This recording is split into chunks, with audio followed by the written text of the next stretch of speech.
Salut et bienvenue sur le Salon de l'Agriculture. On est en direct pour 1 heure sur Campagne TV. Alors Campagne TV, c'est partout, câble, satellite, et c'est tout nouveau sur CanalSat, Canal 76. C'est désormais depuis le début de l'année. Bienvenue donc. Nos terroirs ont du talent. Alors c'est une émission un peu particulière pour nous parce qu'aujourd'hui c'est la dernière que nous faisons en direct. Demain il y en aura une, mais elle est déjà enregistrée. L'invité ce sera Sanseverino. Et aujourd'hui, comme tous les jours, il y a la sublime Diane. Merci, qui n'a pas de Eric. décolleté aujourd'hui ni de couette. Je suis un peu inquiet. Parce que je vais encore pas mal déguster aujourd'hui. Je vais encore pas mal manger, je Elle a veux beaucoup dire. dégusté pendant la semaine, hein, je peux vous dire. Oh là. Beaucoup couru, T'as beaucoup pris cher. mangé. Ah ouais, bah surtout avec toi. hein. Non, ça va, je suis contente de travailler avec toi. Alors, je suis surtout ravie parce que je vais faire connaissance, je vais découvrir autre chose que la choucroute. Parce que c'est vrai, on pense à Alsace et de suite, choucroute. Là, je vais tout déguster sauf de la choucroute, donc ça tombe bien. Je vais d'abord aller au restaurant Les Saveurs du Grand Est. C'est un mélange des saveurs des trois anciennes régions qui font le Grand Est, qui sont... Voilà Je l'Alsace, sais pas. Lorraine et la Moselle.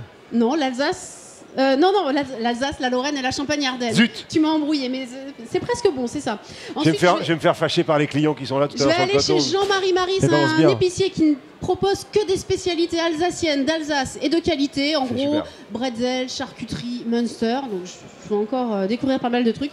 Et je vais faire connaissance enfin avec la vache vosgienne. Elle a failli disparaître, cette vache, figure-toi. Aujourd'hui, il en reste 10 000. Et depuis quelques mois, eh bien, des éleveurs se sont unis pour fabriquer un nouveau fromage. Eh, t'as vu Tex, il a C'est fallu qu'on s'y mette. Hein. le cœur de Massif. Ah, je peux te dire qu'on en a passé des soirées avec les On a bêtes passé des des Vosges. soirées avec les vaches hein, pour les remettre en forme. Bon allez, je vais me balader. À tout de suite. Vas-y, va bosser. Mesdames, messieurs, je voudrais s'il vous plaît des applaudissements pour notre invité aujourd'hui, l'un des animateurs populaires, les plus populaires en France. Tous les jours à la télé, depuis des années, il s'appelle Tex. Merci. Monsieur et Madame Campagne TV ont un fils. Comment l'appelle-t-il? Jean-Éric Jean. Oh, c'est Éric malin. Jean-Jean Eh. Campagne TV. Comment ça va? Et on parlait avant de commencer cette émission avec Tex qui me disait qu'hier, t'en as fait combien? 7, les amours. Hier, j'en ai tourné 7. Je tourne des paquets d'émissions. Mais faut pas le dire, tout le monde pense que c'est en direct. Donc on était en direct. Voilà. Très bien, hier, t'étais en direct évidemment pour les amours. Ça fait combien de temps? 15, 16 ans? 15 ans maintenant. 15 ans. On va Et- bientôt arriver à la 16e année. L'émission a 20 ans. C'est-à-dire que moi, j'ai fait 5000 Attends, il y a eu les mariés de la émissions. 2. Ouais. Avant, c'était les mariés Patrice de la 2. Laffont.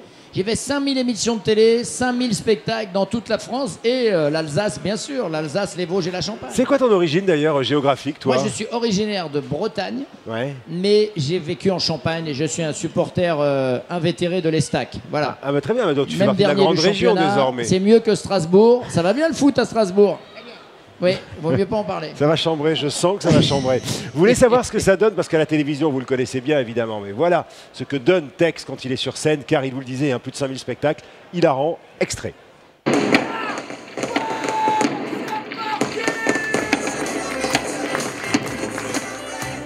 Vous avez vu la télé, il y a des attentats, il y a des mecs qui viennent de mourir dans le poste. Non! Ça va?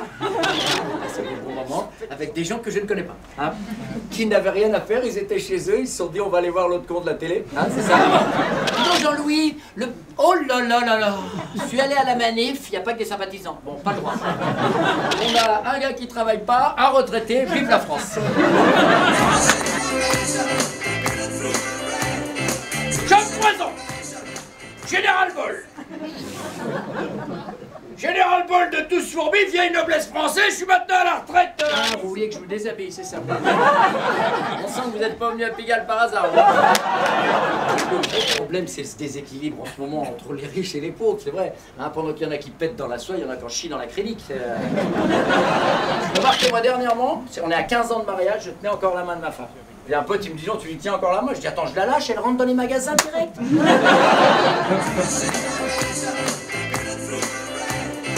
Comment que j'y arrivé dans la police personnellement? Très bonne question.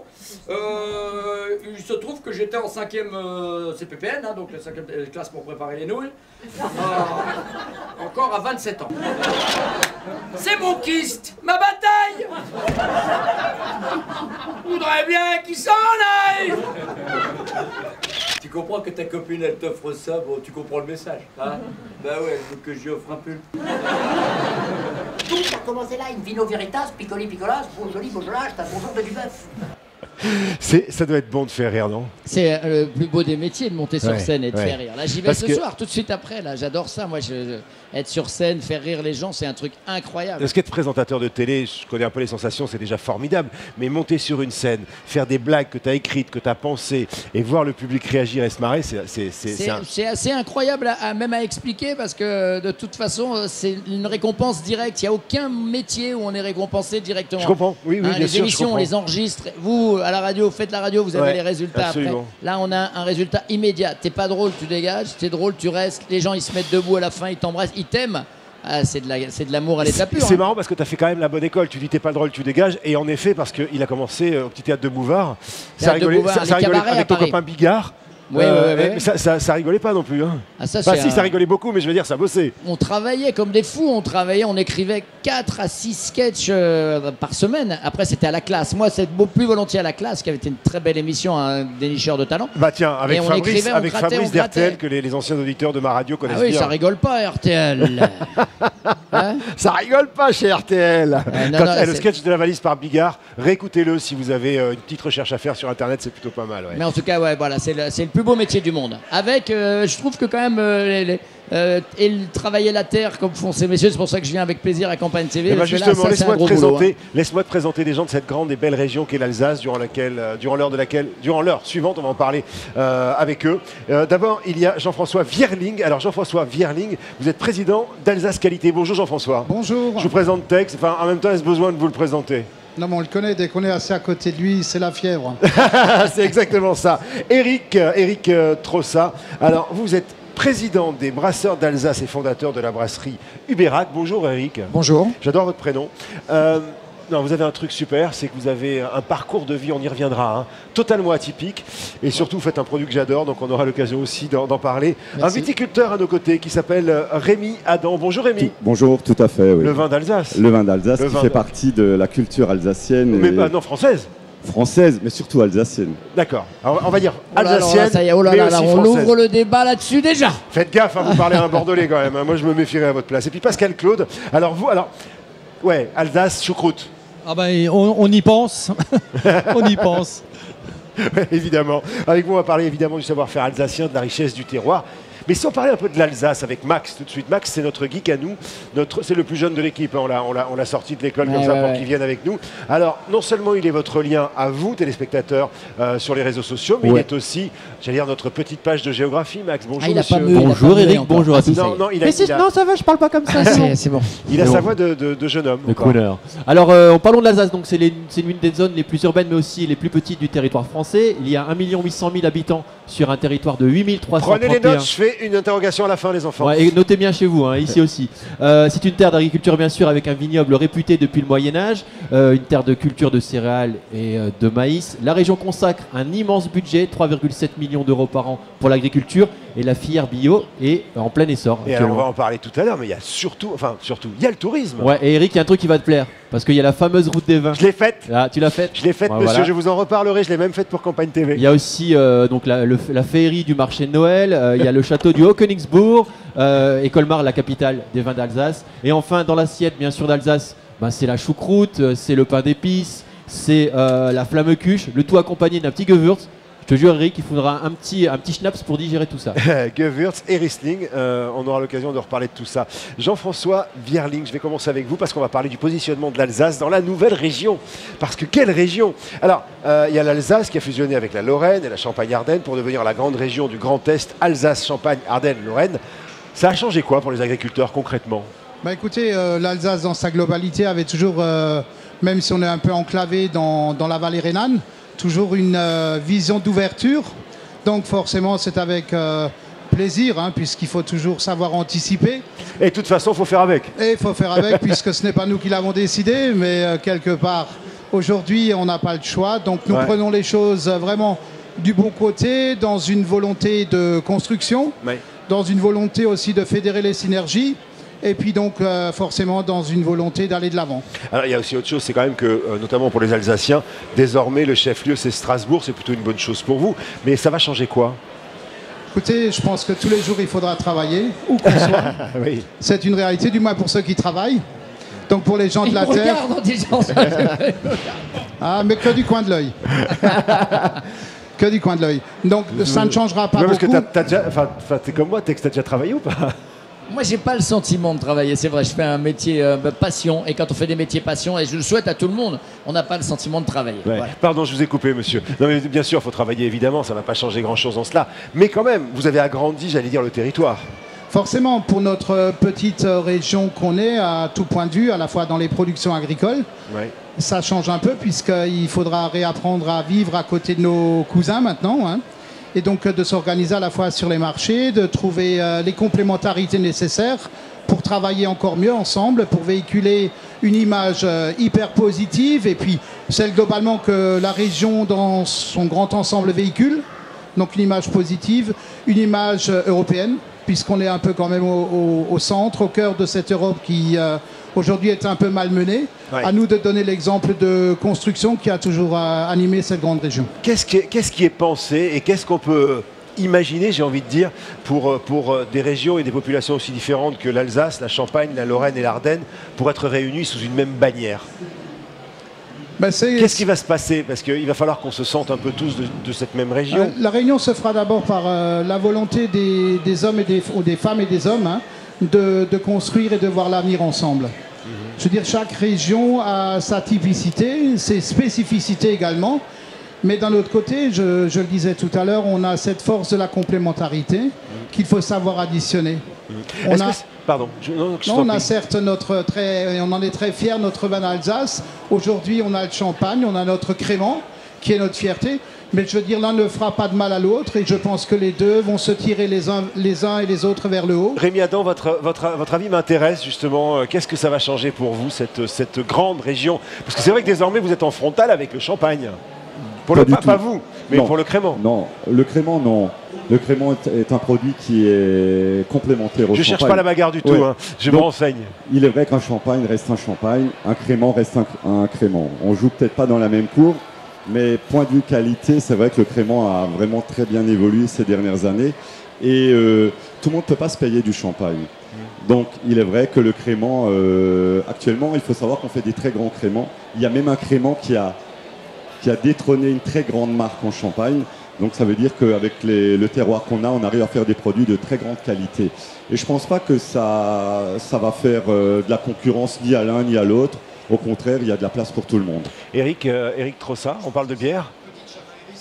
Puisque la bière pourra en profiter pour passer un petit peu devant le champagne, devant le crément et permettre à tous les consommateurs de redécouvrir en fait le premier produit de la grande région. C'est vraiment une terre brassicole. Les 2 tiers de la production française sont faites dans cette nouvelle grande région. L'Alsace ne pouvait revendiquer que 50%. Aujourd'hui, on revendique plus des 2 tiers de la production nationale. Et puis finalement, nous, on est super contents parce qu'on profite de tout. Nous, on profite de tout de toute façon. Tout ça, c'est une modification de région. Je crois qu'on comprendra ça plus tard, mais là, pour l'instant, j'ai l'impression qu'on est déjà débordé. Champignol, j'avais des gens qui venaient de Champignol. Ça, c'est en Lorraine. C'est des grands brasseurs, hein, à Champignol. C'est une très grande et très belle brasserie, effectivement. Ouais, voilà, c'est un lieu de... Voilà. Donc la Lorraine et l'Alsace, en haut la bière. Pascal, ça change quelque chose pour vous, les grandes régions? Disons que l'Alsace, on produisait déjà à peu près 75-80% de la choucroute française.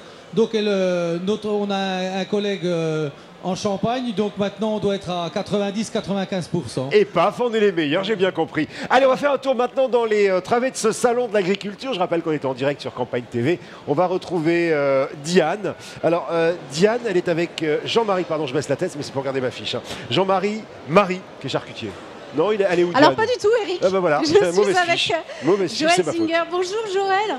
Alors vous vous occupez du restaurant qui s'appelle Les Saveurs du Grand Est. Alors pourquoi ce nom? On imagine c'est un peu vous proposer un mélange des 3 anciennes régions, c'est ça? Tout à fait. Dans le cadre de la re-régionalisation, si je puis dire, nous avons décidé de réassembler les produits et nous proposons donc des mélanges des différentes origines, donc comme des tartes à la choucroute, des quiches à la choucroute plus précisément, ce qui fait référence culturellement à des choses comme la Lorraine, évidemment, la choucroute Champagne-Ardenne, puisqu'évidemment la Champagne-Ardenne, on ne le sait pas, est le plus grand producteur de choucroute en France. Il existe des images d'Épinal. Bon, l'Alsace est un gros producteur, mais la Champagne-Ardenne encore plus, avec l'Aube, département 10. Ensuite, nous faisons du foie gras d'Alsace. Du foie gras d'Alsace? Qui est truffé avec un chutney de choucroute de Champagne Champagne-Ardenne. Nous proposons également des assiettes de charcuterie des Ardennes qui sont bien connues, que nous proposons avec des digestifs qui viennent de Lorraine, Mirabelle, framboise. Nous avons des sorbets citron, maison, qui sont arrosés avec du champagne, et des biscuits roses de Reims, des madeleines évidemment qui accompagnent des crèmes brûlées, ainsi de suite. Joël, on a compris, on se régale chez vous. Alors est-ce qu'il y a un plat qui est plus demandé que les autres ou vraiment toujours ça fait tilt ce plat-là? Alors je dirais qu'on connaît bien la potée lorraine, c'est pour ça qu'on a fait la potée champenoise, histoire de relever un peu les choses et de prendre un peu des contre-pieds sur certaines habitudes. Et puis on fait de la mince-tiflette, qui sont des pommes de terre cuisinées au minster des Vosges, donc 88 pour la Lorraine. Donc ces deux plats sont nos plats phares. Et si je veux une choucroute, comment je fais? Je me dis, mince, je vais au restaurant alsacien, il n'y a pas de choucroute. Qu'est-ce que je fais? Alsacien qui est également un tout petit peu plus loin, qui lui est très alsacien et un petit peu dilué avec des saveurs de Champagne-Ardenne et de Lorraine. Et dans la région, les saveurs du Grand Est, on est très Lorraine et très Champagne-Ardenne avec une toute petite touche de rappel d'Alsace. Mais bon, l'avenir, c'est un petit peu les trois régions, on essaye de se mélanger. C'est pas tous les jours facile, mais ça se fait. Et vous faites ça toute l'année? Vous faites le tour de tous les salons en France, c'est ça? Comment ça se passe? On fonctionne, j'allais dire, au nord de la Loire. Donc, je suis du sud-ouest, vous me vexez là. Ah bah oui, mais bon, c'est un petit peu difficile quand même. Je veux dire, la diagonale n'est pas facile. Donc on va de la Bretagne, qui est presque aussi longue que la diagonale sud-ouest, on va de la Bretagne à l'Alsace. Et on reste sur Paris, sur l'Axe, voilà. Merci Joël, et quand même il faut dire, ça fait depuis 1958 que votre famille fait ce métier, vous avez repris les rênes de votre papa. Merci beaucoup Joël. Et Eric, maintenant je file retrouver Jean-Marie. Bon, je me suis trompé de fiche, ce sont des choses qui n'arrivent jamais à la télévision, c'est pas comme si on était en direct. Bisous ma belle, à tout à l'heure. Max, on a quelque chose sur les réseaux sociaux, je crois. Au hashtag donc NTODT donc sur Twitter, une question pour NTODT, nos terroirs du talent. Voilà, ou Campagne TV ou SIA. Donc une question à texte de Claude la petite Suisse. Vous êtes sur le salon de l'agriculture aujourd'hui. Est-ce que vous avez déjà pensé de faire un spécial couple d'agriculteurs avec Les Amours sont dans le pré? Les couples d'agriculteurs, on en a en permanence. Je vous rappelle que dans le temps... C'est marrant, ça, les amours sont dans le pré en même temps. On en a eu, on a des amours mais sans... Tu sais, pour faire la parodie de l'émission d'M6, L'amour est dans le pré, tu pourrais faire Les Amours sont dans le pré. Ouais, chacun son créneau. Nous, on le fait. On nous a tout piqué. Voilà. On fait ça depuis des années. Des couples d'agriculteurs, on en a énormément. Mais des spéciales, non, jamais? Et non, parce que ça voudrait dire qu'il faut singulariser des couples par rapport à d'autres. Nous, quand on fait des émissions, il peut y avoir des couples d'agriculteurs, des couples mélangés, des couples qui habitent. Hier, on a eu un couple de Saint-Pierre et Miquelon. Donc, on a des gens de partout. Et puisque cette demoiselle vient de la Suisse, on est assez content d'avoir des Suisses. Dites-leur qu'ils viennent à ceci. Parlons maintenant. Des Suisses. Parlons maintenant Alsace Qualité et marque régionale. Je reviens sur vous tout de suite, Jean-François. Vous êtes président d'Alsace Qualité et agriculteur de surcroît. Ça veut dire quoi, Alsace Qualité, déjà? Déjà, Alsace Qualité, c'est le premier institut français à l'époque, donc la première initiative sur la qualité agricole et agroalimentaire. Ouais. Et donc, qui va fêter cette année ses 25 ans, donc né en 91, d'une volonté à la fois de la profession agricole, mais qui fédère aujourd'hui en son sein à la fois la profession agricole dans son ensemble, mais les industries de transformation, également les restaurateurs, la grande distribution et les consommateurs. Alors ça sert à quoi? Justement, ça sert à promouvoir déjà dans un ensemble la qualité du produit alsacien. Donc bien sûr, il y a des référentiels, il y a des cahiers de charges validés par des contrôles, et j'insiste, puisque c'est ça qui donne la latitude en fait. Et en même temps, donc, c'est la promotion des entreprises donc, qui véhiculent au quotidien la qualité des produits alsaciens. Alors j'ai compris, ça se traduit concrètement par fédérer, accompagner et valoriser les filières. C'est un label, que vous mettez sur certains produits et sur certains lieux. On peut l'appeler label, mais aujourd'hui, le simple mot Alsace Qualité, déjà par l'ancienneté, le sérieux de l'institution, apporte une notoriété aux gens qui s'engagent dans cette démarche. Vous êtes nombreux à faire tourner cette fameuse boutique Alsace Qualité? Pardon? Vous êtes nombreux autour de la boutique Alsace Qualité, écoutez, si je peux me permettre déjà, l'expression. ceux qui la font vivre, c'est notre petit cœur, les employés. On est à 5, pas très nombreux, mais un cœur énorme. D'un autre côté également, nous avons aujourd'hui pratiquement 170 entreprises en Alsace. Donc, qui va de la petite entreprise comme Pascal Claude à côté de moi, et jusqu'à la plus grande entreprise agroalimentaire, donc qui trouve en son sein leur façon de se reconnaître. Bon, l'idée, c'est de miser sur la qualité. Sur la qualité et également sur les signes officiels de qualité, surtout dans un premier temps. Dites-moi Pascal, ça correspond à quoi pour vous de faire partie justement de cette bande d'Alsace Qualité? Ben, disons que ça nous permet, face aux consommateurs, donc de montrer qu'on a un cahier des charges, qu'on est sérieux, qu'on a des produits qui sont suivis, qu'on peut tracer. Jean-François, comment on fait pour faire partie de la bande? Ben déjà, bon, je veux dire, il faut adhérer à nos valeurs de départ. Hein.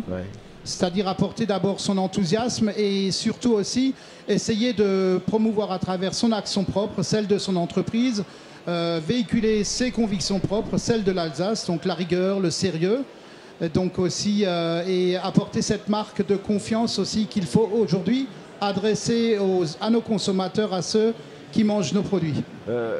Et c'est un positionnement que vous avez qui est mondial, par exemple, pour la choucroute, par exemple, ça vous donne une marque qui est reconnue mondialement? C'est pour se positionner dans le marché mondial? Non, on n'a pas cette ambition pour le moment. Si on peut déjà se placer sur le marché français, c'est déjà pour ça qu'on est à Paris. Parce que donc on a la choucroute qui est un produit qui était quand même toujours, les gens pensent choucroute garnie, et là on essaye de montrer qu'on peut la on y reviendra parce autrement. que vous élargissez justement le spectre de votre production. Juste une dernière question, parlez-moi de Savourer l'Alsace, Jean-François. Oui, donc Savourer l'Alsace, c'est d'abord la marque générique de l'Alsace aujourd'hui, hein, qui véhicule les savoir-faire des entreprises. Nous avons une déclinaison qui est Savourer l'Alsace, produit du terroir, justement pour que le produit agricole, la matière première agricole alsacienne aussi y trouve son compte et sa volonté de développement. Ça a été lancé en 2013, il y a combien de produits aujourd'hui et où est-ce qu'on les trouve? Oui, écoutez, les produits globalement, aujourd'hui, la campagne démarre vraiment. On a à peu près une dizaine de produits aujourd'hui qui sont labellisés sous ce sigle Savourer l'Alsace, produit du terroir, et on les trouve principalement dans les grandes surfaces. Merci beaucoup. Direction cette fois-ci, j'espère que je ne vais pas me tromper dans les fiches, mais je crois que c'est bon. Jean-Marie Marie. C'est ça. Non mais en fait, quand on s'appelle Eric Jean, avoir quelqu'un qui s'appelle Jean-Marie Marie, ça fait plaisir en même temps. Il est charcutier, il est avec Diane. Non, mais en même temps, t'es super bon public, Eric. Qu'est-ce que tu veux que je te dise? Rien ne fait rire. Donc je suis effectivement avec Jean-Marie Marie. Nous sommes dans votre épicerie qui s'appelle au marché de Requewihr. Au marché de Requewihr, oui, en Alsace. Alors, qu'est-ce qu'on trouve chez vous, pardon? Alors, chez nous, on trouve que des spécialités alsaciennes. Donc, à commencer par les plus typiques, la charcuterie alsacienne dans toute sa variété. On a tous les fromages également, donc toute une panoplie de fromages. Les foie gras d'Alsace, bien sûr. Les bretzels. Alors, on va commencer par les charcuteries. Expliquez-nous un petit peu, là, il y a des trucs bizarres, moi, que je connais pas, que j'ai jamais vu, jamais goûté. Alors, il y a des charcuteries un peu insolites que beaucoup de gens ne connaissent pas. À commencer par le Fleischnacker, donc qui est une spécialité. Comment vous dites? Le Fleischnacker. Donc, en beau français, ça veut dire l'escargot de viande. Oh, l'escargot de viande, tout un programme. Voilà. C'est ça? Qu'est-ce qu'il y a dedans? C'est ça. Donc, c'est composé donc, à base de pot-au-feu. Hein, donc la recette, donc, on l'a fait le lendemain du pot-au-feu. On recycle les pot-au-feu. Voilà, donc c'est une manière d'agrémenter les restes de pot-au-feu, tout simplement. Et là, il y a de la saucisse qui se tartine, c'est ça? Et on a la saucisse à tartiner, la fameuse Mettwurst, on appelle ça en alsacien, qui est la saucisse la plus traditionnelle de notre belle région. Si vous voulez, je peux vous la faire goûter. Un petit peu, je veux bien. Allez. Donc vous voyez, on ouvre le bout et on va juste la presser. On va la presser sur un petit bout de pain. On tartine ça. Et puis je vais vous couper un petit bout et vous allez me dire. Je prends des risques pour cette émission. Ouais, je vois ça, ouais.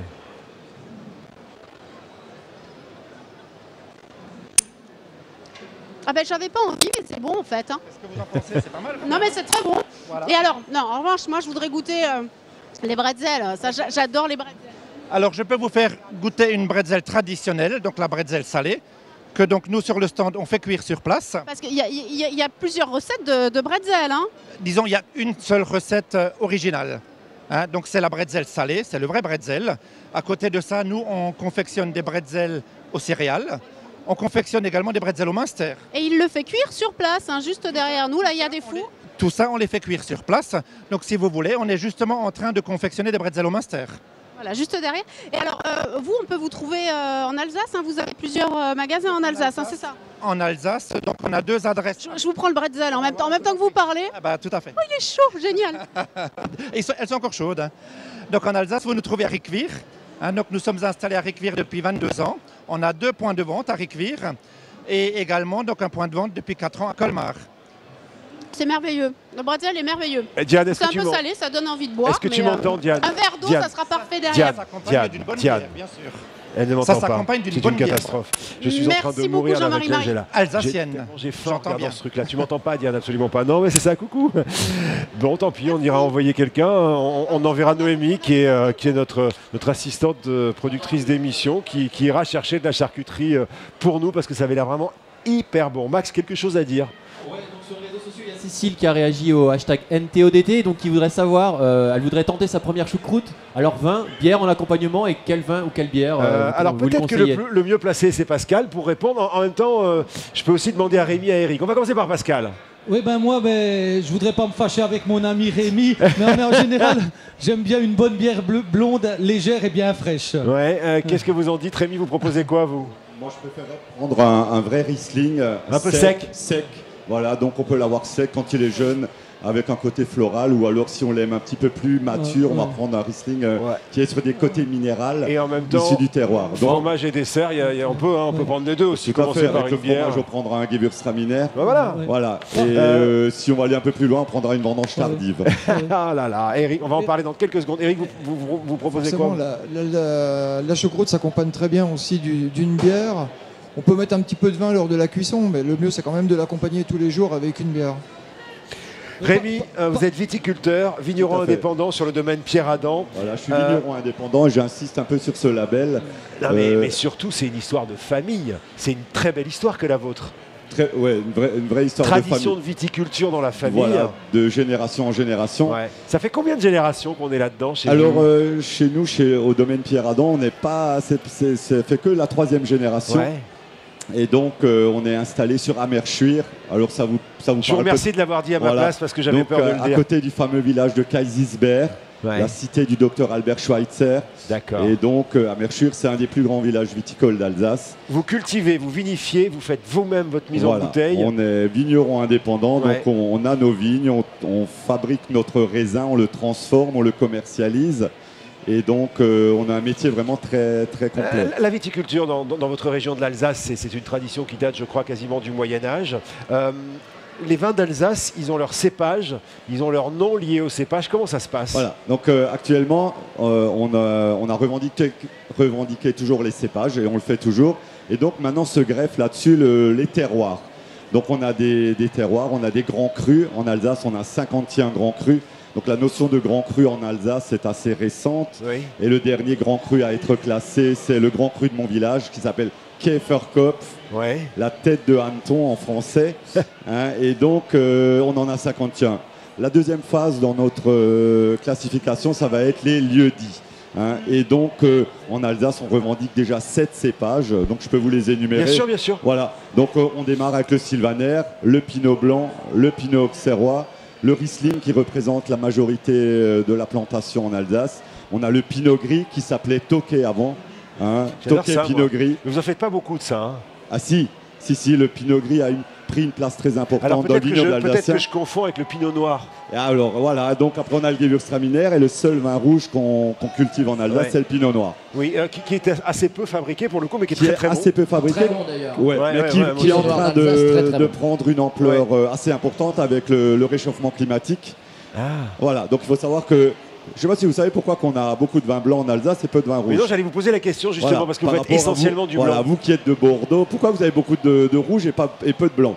Je Alors, ne sais je sais pas s'il y a des Oui, des téléspectateurs. téléspectateurs. Le soleil. Voilà, est-ce que vous pouvez poser la... Voilà, alors c'est une question de soleil. Il faut savoir qu'à l'origine, les vins blancs, les cépages blancs étaient toujours implantés dans l'Europe de l'Est, l'Alsace, l'Allemagne, le Luxembourg. Ouais. Pourquoi? Parce que dans le vin blanc, vous avez de l'acidité.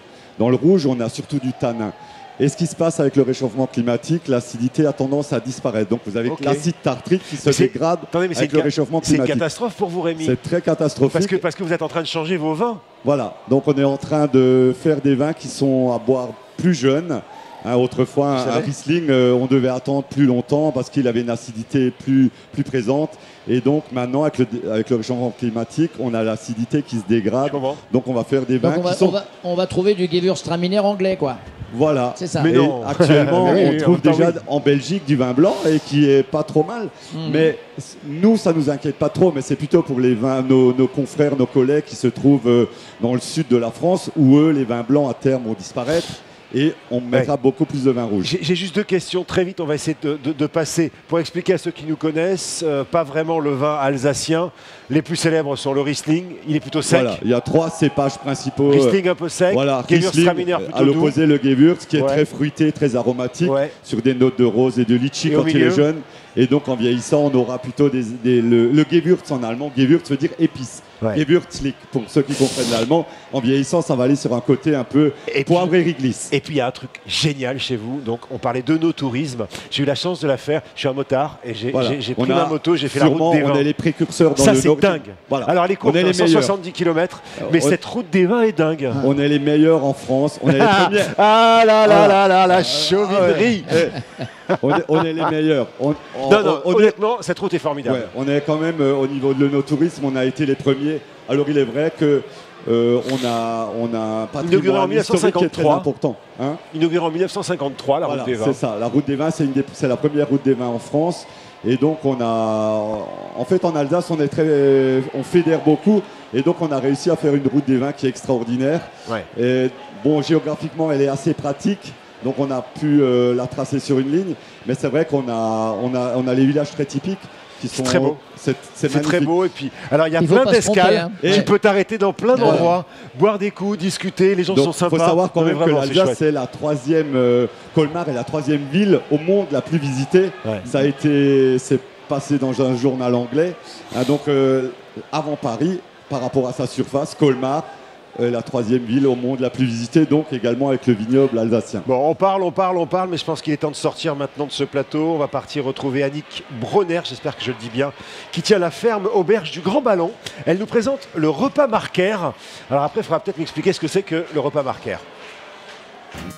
Annick, c'est la propriétaire du lieu. C'est elle aussi qui est au fourneau chaque jour de la semaine. Elle s'affaire pour préparer des repas Malker, un nom emprunté à la cuisine allemande. Le Malker en alsacien, c'est le treilleur. Donc avant de partir au champ, le fermier mettait sa casserole normalement dans les braises. Et pendant ce temps, il partait au champ et cette casserole cuisait tranquillement pendant 2 heures. Et quand il revenait des champs, c'était cuit. Voilà. Un repas bien consistant pour satisfaire ses travailleurs. Traditionnellement, le repas Malker est composé d'une entrée, une tourte avec des crudités et d'un plat de résistance, de la palette fumée avec des pommes de terre rôties qu'on appelle ici les Roy Cabrageldi. Et comme nous sommes en Alsace, ce repas se termine par une part de Münster, une autre spécialité de la région. Il est bientôt midi et les clients commencent à arriver. Parmi la clientèle, beaucoup d'habitués qui ont un emploi du temps serré. Pour que tout soit prêt, Annick est aidée par ses parents. On travaille beaucoup en famille, donc papa m'a donné un coup de main, maman aussi, puis les garçons aussi. Hein. Une fois que l'équipe est au complet, chacun sait exactement ce qu'il a à faire. Tout est parfaitement orchestré. 3 chefs de tourte un frescope. Après, on peut faire 3 Fleischnacker. Voilà, c'est parti. Je fais un peu le chef, quoi. Je commande. Et ça marche plutôt bien. La ferme auberge sert plus de 120 personnes par jour. Les clients apprécient de déguster des produits du coin. On retrouve vraiment les goûts du produit. Très très bon. Alors, si vous aussi vous souhaitez découvrir le repas Malker d'Annick, avec en prime une vue imprenable sur la plaine d'Alsace, l'équipe de la ferme auberge sera ravie de vous accueillir.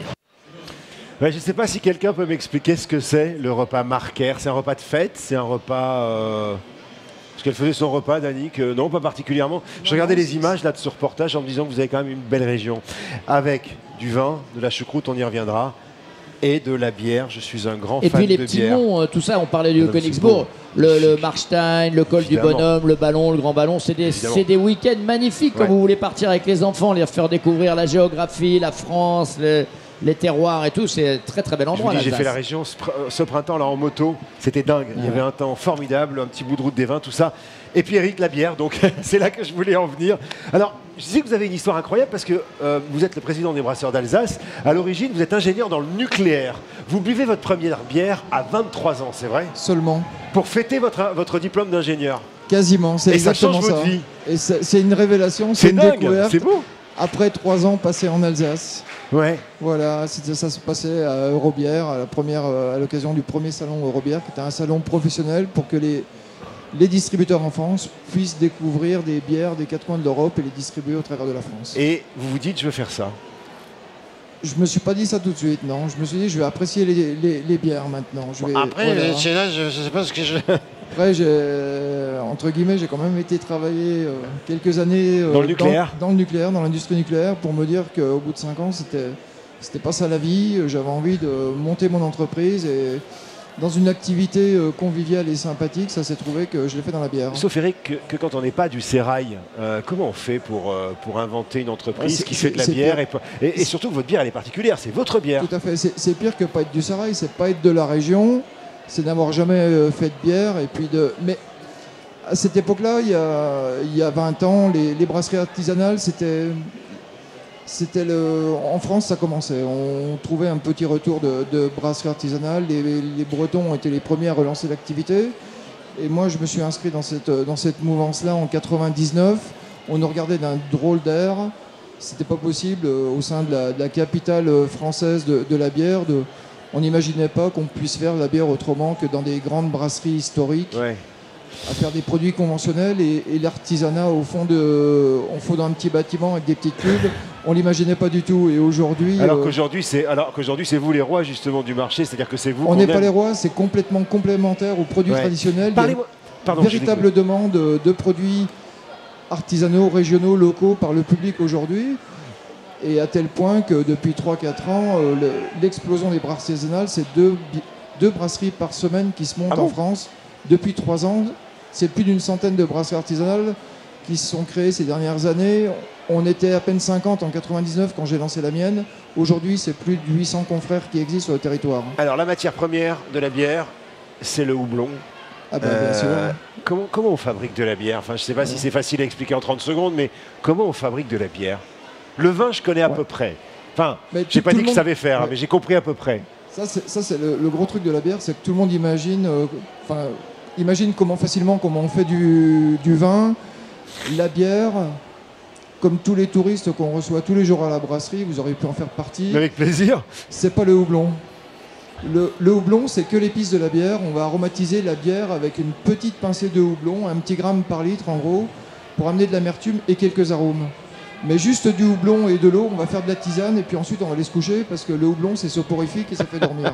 Et ça fait faire pipi. Aussi. Voilà. En fait, le grand principe de la bière, c'est une céréale qu'on va transformer en sucre, en alcool et on va en faire de la bière. La matière première de la bière, c'est l'orge qu'on utilise sous forme de malt. C'est de l'orge qui aurait été mis à germer et qui aurait été séché. Ça se passe dans des malteries. Chacun son métier. En France, on a un très grand pays producteur de céréales. Ouais. On est les premiers industriels au monde en termes de malterie. Et derrière, on a une grande activité brassicole. Donc avec de l'orge, on fait du blé. C'est ça. Avec de l'orge, on fait du malt, on fait de la bière et éventuellement à la fin, voilà, il y a un petit retour aux sources, on peut faire un peu de blé. Ouais, merci Eric. Quand on en a trop bu, on fait des orgies. Ok, on va rester sur le plateau, partir retrouver, monter le niveau avec Diane qui se trouve avec Florent Campello, éleveur de vaches vosgiennes. Elle a été mordue par une vache. Le truc qui n'arrive jamais. Mais non. Mais Eric, justement, je voulais te dire que je découvrais que les vaches sont super câlines. Depuis tout à l'heure, elles n'arrêtent pas de me faire des câlins tous les côtés. J'ai de la baffe partout. Mais elles sont un peu brutales dans leurs câlins. Alors, je suis avec Florent Campello. Vous êtes éleveur de vaches vosgiennes, producteur de fromage et président de l'OS Vosgienne. Alors, la Vosgienne, c'est une vache qui a failli disparaître. Hein. Oui, absolument. Avant la guerre mondiale, on était à 123 000 têtes. Et on était retombé en 1974 à 3 000 têtes. Et on est remonté maintenant à 3 000, à 11 000 têtes. Voilà. Quelles sont les qualités de la Vosgienne? Alors, les 5 principales qualités de la Vosgienne, ce sont la rusticité, la fertilité, les aplombs, la robustesse et la fertilité et la longévité. Et elles font de très gros pipis aussi, juste en ce moment derrière. Et des très bons coups de tête. Et des très bons coups de tête. C'était une Vosgienne aussi. Ah, oui. Alors vous, avec quelques d'autres éleveurs comme vous êtes associés et vous avez décidé de créer un nouveau fromage. Alors racontez-nous son histoire, c'est le cœur de Massif je crois. Comment ça s'est passé la création de ce nouveau fromage? Donc la création du nouveau cœur de Massif, donc le nouveau fromage. Donc c'est parti d'une idée simple, c'est qu'on n'était pas reconnu dans la OC Munster qui est sur notre territoire, qui va de la plaine des Vosges jusqu'à la plaine d'Alsace, donc sans réel persévérer au niveau du massif, au niveau de la montagne. Et donc du coup, nous on s'est dit, vu le contexte actuel, on va essayer de rallier des éleveurs qui font du lait, on va les aider à passer en transformation et on va leur faire un nouveau fromage qui s'appelle donc le cœur de Massif pour avoir une plus-value sur le lait. Donc en transformation, sur le Munster en blanc, pour avoir un exemple simple, on était à peu près à 560 € les 1000 litres de lait. Alors quand on parle aujourd'hui de 260 € les 1000 litres de lait payés, avec le cœur de Massif, nos éleveurs de Vosgiennes, ils valorisent leur lait à 700 € les 1000 litres. Donc on a une réelle plus-value, on augmente les effectifs de la race puisqu'on emmène des éleveurs avec nous. Et de plus de ça, à travers notre race, on a un tissu économique qui se met en place. C'est très malin effectivement, donc je vais goûter. Donc c'est un fromage, il est commercialisé depuis 6 mois à peu près, c'est ça? On peut le trouver où? Donc on le trouve dans toutes les bonnes crèmeries de France, on va dire ça comme ça, essentiellement sur l'est de la France, mais on est en train de se développer aussi sur le niveau national, et voilà, chez tous les producteurs fermiers. Il est c'est pas une vache qui a pété ça quand même, rassurez-moi là, parce que là, elles me font la totale. Voilà Eric, allez. À tout de suite, merci beaucoup Florent, et ce fromage est absolument délicieux, vous pouvez le découvrir. Je pense que Diane vient de vivre un des grands moments de sa vie. C'est-à-dire qu'elle a essayé de tenir un peu comme un bon soldat. Elle s'est fait faire pipi dessus par une vache. Je crois qu'elle a pris un coup de boule au début. Ouais. Et à la fin, la dame, voilà, prends une douche avant de venir, Diane, ça va être sympa. On a parlé de bière, on a parlé de vin, on a parlé de la région. Il faut qu'on parle de choucroute, absolument. C'est quoi le secret d'une bonne choucroute, cher Pascal Claude, qui est producteur de choux à choucroute et choucroutier? Il faut déjà un bon chou, donc un chou assez gros, qui a des feuilles assez fines pour faire une choucroute en général la plus longue possible. D'accord. Donc et ramasser un chou quand même donc juste à maturité, donc le saler entre 1,5 et 2%, et donc le laisser fermenter donc en général 3 semaines à peu près. Tex, t'aimes bien la choucroute? Moi j'adore ça. Oui, ça se fait ça. Et il faut faire attention parce que ça, c'est des trucs, ça reste. Hein. Une fois que tu as mangé une choucroute, tu as mangé normalement pour 4 jours. Oui, et à la fois, c'est diététique. C'est-à-dire que c'est pas. Enfin, je veux dire, ça fait pas grossir. Nettoie, on a le sentiment que ça nettoie. La choucroute a une image de produit lourd parce qu'on l'associe souvent en choucroute garnie avec les viandes fumées, du lard. Alors que la choucroute en elle-même est très diététique. Il y a de la vitamine C, il y a de la fibre. C'est la saucisse, il n'y a pas qui de va calories. avec. Voilà, justement, c'est pour ça qu'on est venu ici au salon. C'est pour montrer qu'on peut la manger autrement. Donc on l'a fait en tarte. On fait aussi des salades. Une salade au curry, une salade au réfort. Donc en produit ça se mange estival. comment? Ça se mange froid, ça se mange chaud? Ça se mange froid. Donc une salade au réfort, on peut éventuellement l'accompagner de saumon fumé ou de hareng. Oui, ça a l'air. On peut partir en camping avec ça. Ce qui est rigolo, je ne sais pas si vous pouvez le voir à l'image, c'est que ça ressemble en fait, vous savez, les petits trucs qu'on a dans les restaurants japonais. Et voilà, mais c'est des salades de choux une aussi. salade au curry avec des saucisses, genre merguez, piment d'Espelette ou avec du poulet. D'accord. Et alors, en ce qui vous concerne, vous avez combien d'hectares de culture de Nous, choux? on a environ une vingtaine d'hectares de choux. Ouais. Donc, j'ai des collègues qui achètent tout le chou. Nous, notre particularité, on le produit. Alors, j'ai appris que pour ramasser le chou, il faut se lever très tôt. Pourquoi? Oui, disons qu'en général, au mois d'août, on les ramasse très tôt pour qu'ils soient bien frais. Ouais. Pour travailler un produit, parce que s'il faisait 30 degrés, la choucroute, la fermentation se ferait un peu trop rapidement. Ouais. Voilà. Quels sont les... on a aujourd'hui, je regarde, 60 000 tonnes de choux à choucroute par an. Tu te demandes comment on peut passer une vie entière dans les choux, quoi. Ouais, mais moi, Vous êtes dans les choux depuis le début. Chez nous, l'entreprise a 54 ans, c'est mon âge, je suis né dans un chou. Hein. Mais c'est normal, vous êtes un garçon. Je suppose que votre femme est née dans une rose. Non, elle a été apportée par une ciconne. Voilà. Non, c'est une entreprise familiale. C'est une entreprise familiale, que mon père avait créée il y a 54 ans, donc, et que j'essaye de pérenniser et de faire progresser. Vos enfants vont reprendre le flambeau? C'est pas prévu pour le moment, mais... Pourquoi pas? Où est-ce qu'on vous trouve, Pascal Claude? Pour le moment, on est surtout sur l'Alsace, en grande distribution et en boucherie. Mais bon, on est à Paris justement pour se montrer qu'on peut manger la choucroute autrement.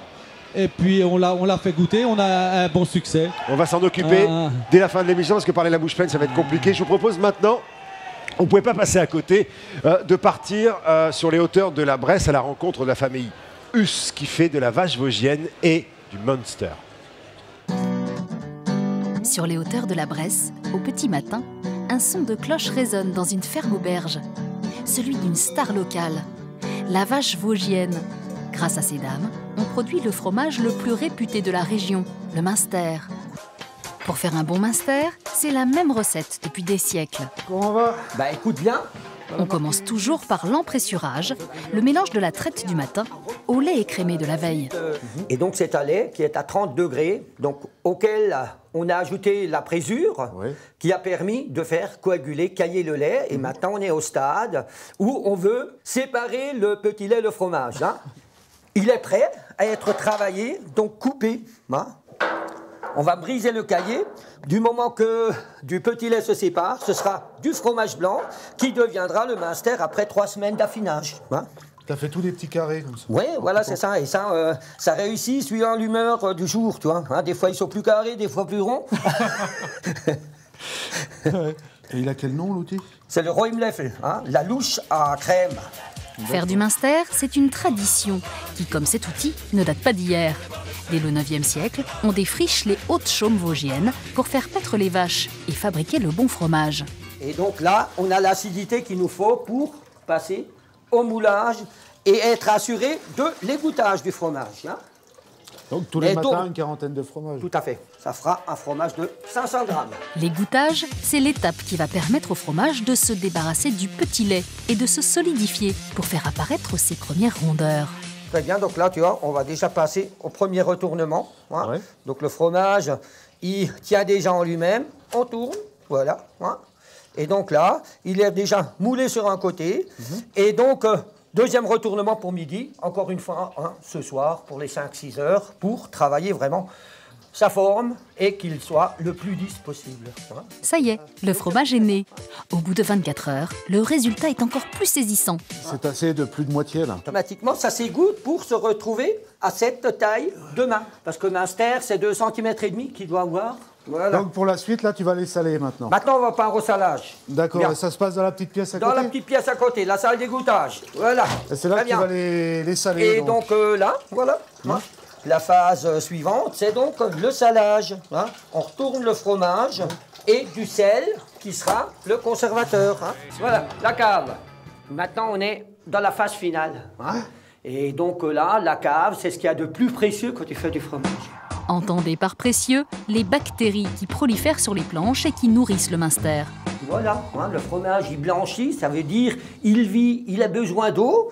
Et pour ne pas que le moisi s'installe, ben, il faut les passer tous les 2 jours. Hein. Donc là, tu vois, suffit de les mouiller. Ouais.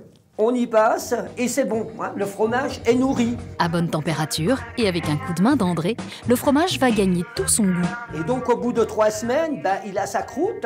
Et donc c'est à partir de ce moment-là qu'aussi il est capable de se conserver mieux et qu'il a plus d'arôme.